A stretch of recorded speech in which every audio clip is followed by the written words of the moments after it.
घरच्या साहित्यापासून तर आज आपण बनवणार आहोत चटपटी स्नॅक्स। तुम्ही मुलांना डब्यात पण देऊ शकता। तर चला तर त्यासाठी मी सामग्री सांगते। इथं पीठ घेतलेलं आहे, त्यापेक्षा अर्ध ज्वारीचं पीठ व थोडंसं बेसन व त्यानंतर इथं भरपूर सारं कोथिंबीर घेतलेलं आहे व त्यामध्ये टाकण्यासाठी मसाल्यामध्ये इथं मी लाल तिखट घेतलेलं आहे 1 ते 1.5 चमचा, थोडीशी हळद, चवीनुसार मीठ व इथं धने पावडर घेतलेला आहे थोडंसं व गरम मसाला घेतलेला आहे। इथं ओवा व जिरे घेतलेले आहे त्यामध्ये टाकण्यासाठी। जिरे ओवा छान हे करून घ्यायचं, ओवा जिरे घेतले आहे। तर चला मग आता आपण रेसिपी बनवायला सुरुवात करू। तर इथं मी गव्हाचं पीठ घेते,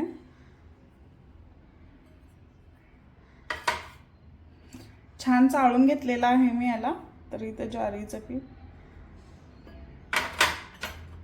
व त्यामध्ये थोडंसं बेसन,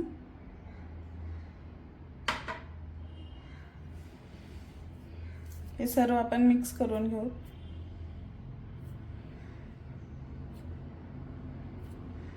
मुलांना टिफिनला द्यायला किंवा स्नॅक्स म्हणून इव्हनिंगच्या वेळेस चहा सोबतही तुम्ही खाऊ शकता। हे सर्व मसाले टाकून घेते।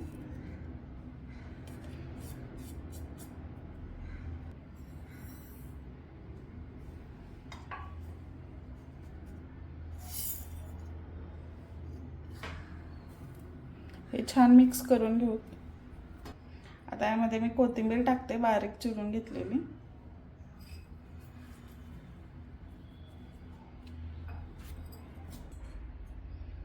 मोहनासाठी यामध्ये मी 2 चमचा तेल टाकणार आहे गरम।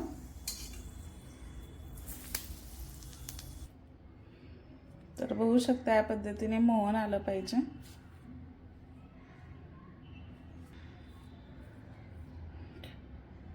तर आता यामध्ये आपण थोडंसं पाणी टाकून छान असा पिठाचा गोळा बनवून घ्यायचा।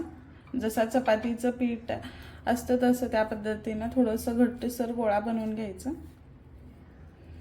तर या पद्धतीने मी छान आपण चपातीचा गोळा कसा बनवतो त्या पद्धतीने बनवून घेतलेला आहे। याला 5 ते 10 मिनिटं रेस्ट करण्यासाठी ठेवायचं। तर आता आपण याचे छोटे छोटे गोळे बनवून घेऊ।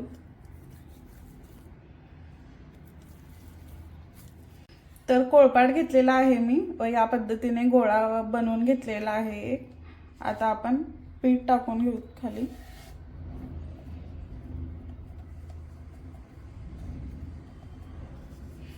व याची छान अशी एक पातळ चपाती बनवून घ्यायचं। तर इकडे कढईमध्ये मी तेल गरम करण्यासाठी ठेवलेलं आहे।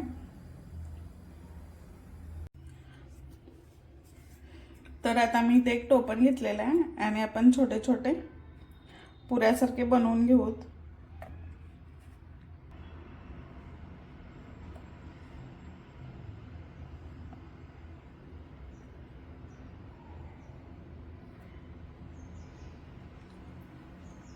व त्याने मी एक फोक चम्मच घेतलाय, त्याने आपण यावरती असे वेज पाडून घेऊ, कारण फुगायला नको। जर आपली पुरी फुगली की नरम होतात, त्यामुळे कडक होण्यासाठी यावरती। तर आता आपण काढून घेऊ।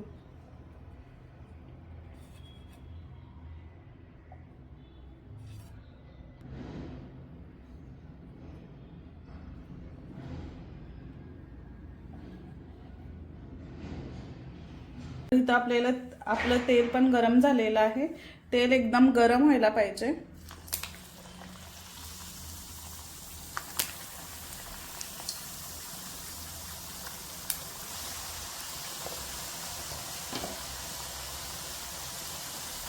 तर मीडियम फ्लेमवरती या पद्धतीने सर्व आपण तळून घ्यायचं।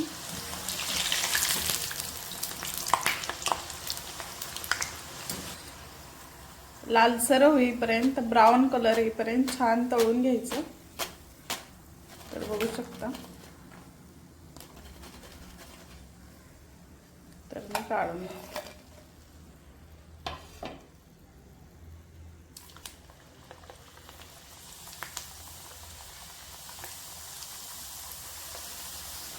पुऱ्या माझे तळून झालेले आहेत। तर बघू शकता किती छान झालेले आहेत व खूप क्रंची पण झालेले आहेत।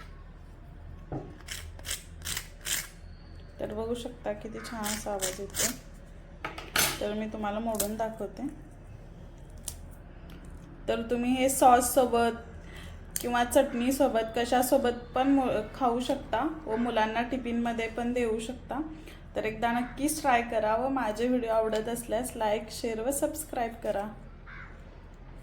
खूप छान झालेले आहेत.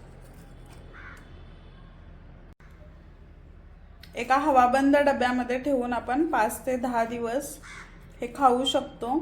चहा सोबत किंवा मुलांना टिफिनमध्ये तुम्ही आरामात देऊ शकता 5 ते 10 दिवस. तर एका हवाबंद डब्यामध्ये ठेवायचं. जर तुम्हाला माझे व्हिडिओ आवडत असतील तर लाईक, शेअर व सबस्क्राईब करा.